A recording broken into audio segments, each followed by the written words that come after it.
Back to my channel. இன்றைக்கி நம்ம சேனலில் வந்து புரோட்டாவும் மட்டன் குருமாவும் எப்படி செய்யலாம் அப்படின்றதான் பார்க்க போகிறோம். ஆல்ரெடி நம்ம சேனலில் வந்து புரோட்டாவும் சால்னாவும் எப்படி செய்யலாம் அப்படின்றதான் போட்டிருக்கோம். அந்த வீடியோ பார்க்காதவங்க இந்த வீடியோ கீழே லிங்க் தரேன், செக் பண்ணி பார்த்துக்கோங்க.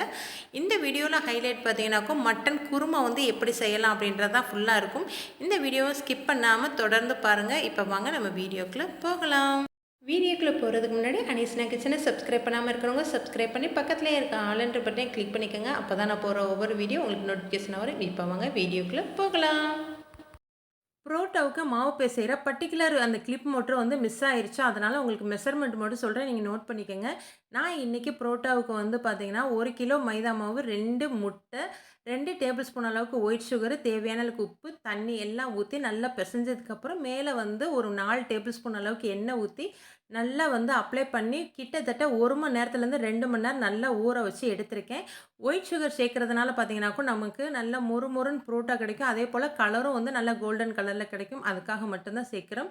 நான் 1 மணி நேரத்தில் எடுத்துட்டேன். 1 மணி நேரத்துக்கு அப்புறம் வந்து இந்த மாதிரி உருண்டைகளை உருட்டி ஒரு தட்டில் வச்சு மூடி போட்டு மறுபடியும் ஒரு 1 மணி நேரம் ஊற வச்சோம்னாக்க இன்னுமே நல்லா சாஃப்டாக கிடைக்கும். இதுக்கப்புறம் வந்து மட்டன் குருமா வந்து எப்படி செய்யலான்னு பார்க்கலாம். இதுக்காக வந்து ஒரு ப்ரெஷர் குக்கரில் வந்து 3 டேபிள் ஸ்பூன் அளவுக்கு ரீஃபைண்ட் ஆயில் சேர்த்துருக்கேன். இது கூட வந்து பட்டை, கிராம்பு, ஏலக்காய் சேர்த்து அது நல்லா பொரிஞ்சதுக்கப்புறம் வந்து 2 பெரிய வெங்காயத்தை வந்து நல்லா நீளமாக வந்து கட் பண்ணி வச்சுருந்தேன். அதையும் சேர்த்துட்டு நல்லா வதக்கிக்கலாம். இந்த அளவுக்கு வந்து வெங்காயம் வதங்கினதுக்கப்புறம் காரத்துக்காக வந்து 3 பச்சை மிளகா, 3 மீடியம் சைஸில் இருக்க தக்காளி, இதை வந்து சேர்த்துட்டு இதுக்கு தேவையான அளவுக்கு கொஞ்சமாக உப்பு போட்டுட்டு இந்த தக்காளி வந்து நல்லா மசிகிற அளவுக்கு வந்து வதக்கிக்கலாம். தக்காளியோட பச்சை வாசனை போனதுக்கப்புறம் பார்த்தீங்கன்னா 1/4 டீஸ்பூன் அளவுக்கு மட்டும் மிளகாய் தூள் சேர்த்துக்கிறேன். இது வந்து எப்பயுமே வந்து கலருக்காக மட்டும்தான் இந்த ஸ்டேஜில் சேர்ப்பேன் நான். இது நல்லா வதங்கினதுக்கப்புறம் வந்து 1 1/2 டேபிள் ஸ்பூன் அளவுக்கு வந்து இஞ்சி பூண்டோட பேஸ்ட்டு சேர்த்துக்கலாம். சேர்த்து விட்டுட்டு இஞ்சி பூண்டோட பச்சை வாசனை போகிற அளவுக்கு வந்து ஒரு 2 நிமிஷம் வந்து மீடியம் சிம்லேயே வச்சுட்டு நல்லா வதக்கிக்கங்க.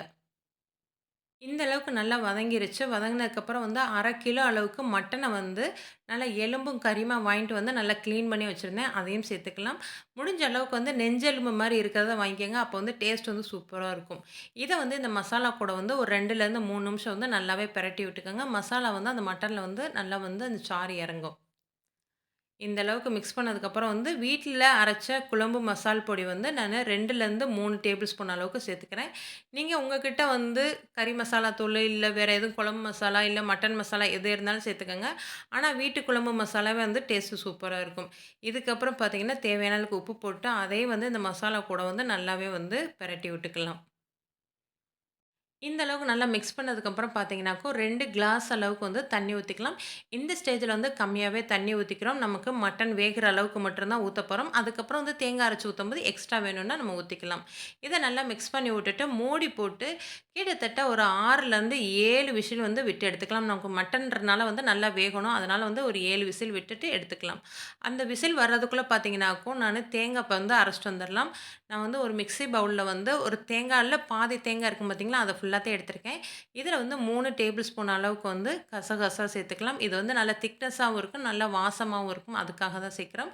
1 டேபிள் ஸ்பூன் அளவுக்கு சோம்பு, இது கூடவே வந்து ஒரு 4லேருந்து 5 அளவுக்கு வந்து முந்திரி பருப்பு. இது வந்து டேஸ்ட் வந்து பயங்கரமா இருக்கும். அதனால ஸ்கிப் பண்ணாம சேர்த்துக்கங்க. தண்ணி ஊத்தி நல்லா மை பேஸ்ட் மாரி அரைச்சுட்டு வந்து வச்சுட்டேன். இதுக்கப்புறம் பார்த்தீங்கன்னா, நம்ம குக்கர் விசில்லாம் வந்து நல்லா விசில் அடங்கிருச்சு. இதுக்கப்புறம் ஓப்பன் பண்ணி பார்த்தா நல்ல கலர்ஃபுல்லா, நல்ல வாசமா சூப்பரா இருந்தது. மறுபடியும் அடுப்ப ஆன் பண்ணி விட்டுட்டு, நம்ம அரைச்சு வச்சிருக்க தேங்காய் பேஸ்ட்ட வந்து இதில ஊத்திட்டு, இந்த குருமாவுக்கு எந்த அளவுக்கு தண்ணி தேவைப்படுமோ, அந்த அளவுக்கு மட்டும் தண்ணி ஊத்தி, உப்பு, காரம் எல்லாமே வந்து செக் பண்ணிட்டு, நல்லா வந்து மீடியம் சிம்ல வச்சுட்டு, ஒரு 10லேருந்து 15 நிமிஷம் கொதிக்க வச்சீங்கன்னாக்கும், நல்ல கலர்ஃபுல்லா வந்து இந்த மாரி வந்து நல்லா மாறிரும். இதுக்கு மேல வந்து கொஞ்சமா மல்லி இல தூவி விட்டு இறக்குனீங்கனாக்கும், சூப்பரான மட்டன் குருமா நமக்கு ரெடி. புரோட்டாக்கு வந்து நம்ம மாவு வந்து எப்படி பரத்தலான்னு பார்த்துரலாம்.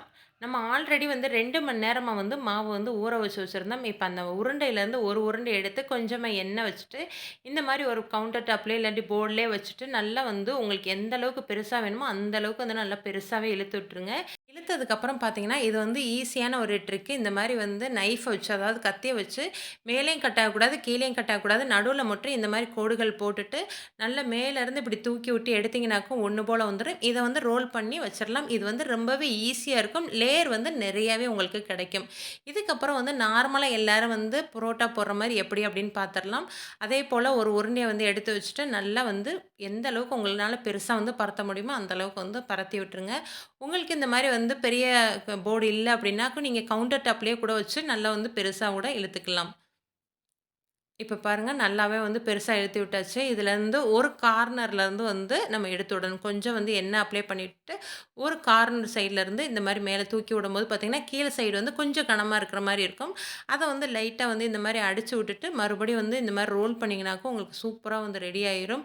உங்களுக்கு எந்த மாரி விருப்பத்தில பண்ண முடியுமோ, அந்த மாரி வந்து பண்ணிட்டு, இதிலேயே வந்து எண்ணெய் நல்லா அப்ளை பண்ணி, இதுவே வந்து கையில வந்து நல்லா தட்டி விட்டீங்கனாக்கும், உங்களுக்கு வந்து புரோட்டா வந்து ரெடி ஆயிரும். இதுக்கப்புறம் பார்த்தீங்கன்னா, தோசைக்கல்ல அடுப்புல வச்சுட்டு 1 டேபிள் ஸ்பூன் அளவுக்கு எண்ணெய் ஊத்திட்டு, அதுக்கு மேல வந்து நம்ம ரெடி பண்ணி வச்சிருக்க பரோட்டாவ போட்டு, 1 செகண்ட் கழிச்சு பார்த்தீங்கன்னா, மறுபடியும் மேல வந்து 1 டேபிள் ஸ்பூன் அளவுக்கு எண்ணெய் ஊத்திட்டு, மீடியம் சிம்லயே வச்சுட்டு, நல்லா இந்த மாரி அழுத்தி விட்டு, இங்கிட்டு ஒரு பெரட்டு, அங்கிட்டு ஒரு பெரட்டு பெரட்டி எடுத்தீங்கனாக்கும், சூப்பரான நல்லா மொறு மொறுண்டு, உள்ளேலாம் நல்லா வெந்து பரோட்டா வந்து நமக்கு ரெடி ஆயிரும். உங்களுக்கு நல்லா உள்ள வெந்து, நல்லா மொறு மொறுன்னு வேணும் அப்டின்னா, மீடியம் சிம்ல வச்சே பண்ணிக்கங்க. ஓகே ஃப்ரெண்ட்ஸ், இதே மாரி கண்டிப்பா வந்து புரோட்டாவும், மட்டன் குருமாவும் செஞ்சு பார்த்துட்டு எப்படி இருக்குன்னு மறக்காம கமெண்ட்ல சொல்லுங்க. இந்த வீடியோவுக்கு மறக்காம ஒரு லைக் போட்டுக்கங்க. நெக்ஸ்ட் ஒரு வீடியோல பார்க்கலாம். ஓகே ஃப்ரெண்ட்ஸ், பாய்.